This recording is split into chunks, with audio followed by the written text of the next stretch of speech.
जय माता दी। इस वीडियो में आज हम एक जन्म कुंडली विश्लेषण आप लोगों के साथ दोबारा लेकर के आए हैं। सबसे पहले हम डेट ऑफ बर्थ जान लेते हैं। 20 अप्रैल 1982 8:45 सुबह के है।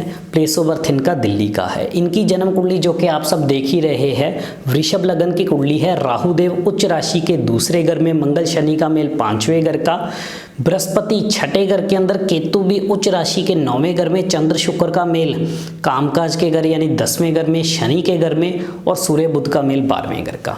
सबसे पहले इनकी महादशा जानते हैं। महादशा जो इनकी चल रही है अभी पिछले महीने 10 मई से 2020 से इनकी बुध की महादशा चल रही है।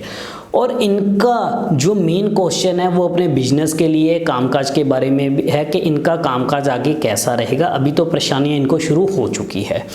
सबसे पहले जो कि मैं आप लोगों को हर वीडियो में बताता हूं, बिजनेस को देखना है तो बुध देव और शनिदेव इन दो ग्रहों को देखना बेहद जरूरी है। इस कुंडली में हम बात करें तो ये दोनों ही ग्रह इनके खराब है। वो कैसे है? सबसे पहले शनि 5वें घर के अंदर मंगल के साथ जो बैठा है, लॉ वाइज अगर देखा जाए राहु पहले घरों में, केतु बाद के घरों में, जिसके कारण शनि खराब।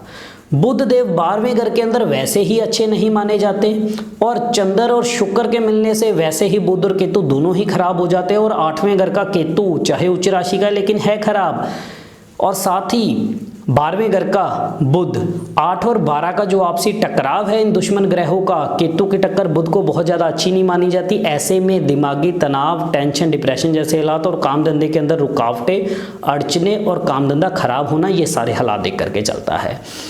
और बुध देव की ही उल्टी दृष्टि छठे घर के बृहस्पति के ऊपर, जिसने बृहस्पति को भी पूरी तरह से खराब कर दिया, और उधर दूसरे घर से राहु देव भी दृष्टि डाल रहे हैं। और बृहस्पति के घर में यानी 12वें घर में बुध बैठा है, 5वें घर में शनि खराब होकर के बैठा है, तो बेचारा बृहस्पति तो पूरी तरह से खराब हो गया, जिसके कारण घर में रुपया पैसा जमा नहीं हो पाना, बरकत ना हो पाना, घर में सोना बिकने के हालात या गिरवी रखना या चोरी होना, ये सारे हालात बन सकते हैं क्योंकि राहु की दृष्टि भी है। और साथ ही इस समय के अंदर काम धंधे के अंदर नुकसान का समय इनका शुरू हुआ है, और साथ ही किसी भी तरह का लोन, कर्जा या बीमारियों पे पैसा खर्च होना, ये सारे हालात देखने को मिल सकते हैं।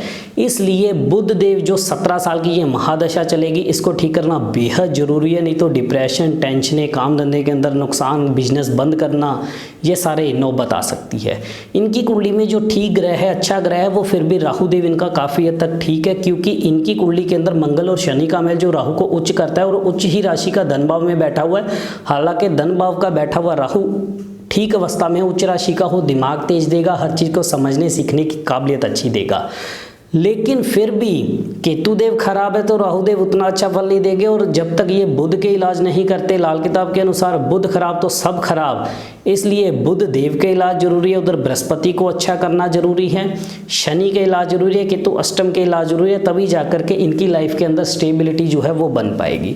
तो ऐसे में इनको क्या उपाय करने चाहिए? सबसे पहले तो 96 दिनों के लिए बीच में से नाक छिदवा करके उसमें चांदी या सोना पहनना बेहद जरूरी है। अगला उपाय, तांबे की गागर में मूंग साबुत भर के ढक्कन पे पीतल या कली का टांका लगा करके इसको सर से 7 बार उतार के चलती नदी में हर साल में एक बार बुधवार के दिन या रविवार के दिन जल प्रवाह करना बेहद जरूरी है।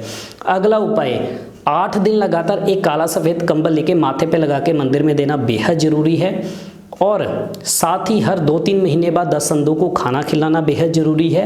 रात के समय में दूध बिल्कुल भी ना पिए। 43 दिन लगातार 6 हल्दी की गांठें मंदिर में जरूर दीजिए। 27 दिन एक खाली मटका ढक्कन लगा के जल प्रवाह करना बेहद जरूरी है। ये तो बुध, बृहस्पति, केतु और 10वें घर को ठीक करने के इलाज। और इसके साथ ही 43 दिन लगातार एक तांबे का पैसा जल प्रवाह करना भी बेहद जरूरी है, क्योंकि 5वें घर का शनि है। सूरज चाहे 12वें घर के अंदर उच्च राशि का है लेकिन शुभ नहीं होगा, क्योंकि 5वें घर के अंदर शनि आकर के बैठ गया। अब शनि को भी यहाँ से हटाना बेहद जरूरी है। मंगल शनि का यानी कि गोड़ी का दूध अगर ये कांच की बोतल में भर के अपने घर में रखते हैं तो ये सबसे अच्छा है। ये उपाय जब तक ये नहीं करेंगे, आने वाला 17 साल का टाइम काफ़ी दिक्कत का टाइम है। और कान में सोना पहनना भी बेहद ज़रूरी है। कुत्तों गौ की सेवा भी बहुत ज़रूरी है। ये उपाय करने के बाद ही इनका काम धंधा अच्छा हो पाएगा, काम में तरक्की मिल पाएगी। अगर ये उपाय नहीं होंगे तो बहुत ज़्यादा महंगी पूजाएं या हवन करवा के भी इनको उतने अच्छे रिजल्ट नहीं मिलेंगे। इसी तरह से हम और भी विषयों पे आप लोगों के साथ जुड़े रहेंगे। इजाज़त दीजिए। जय माता।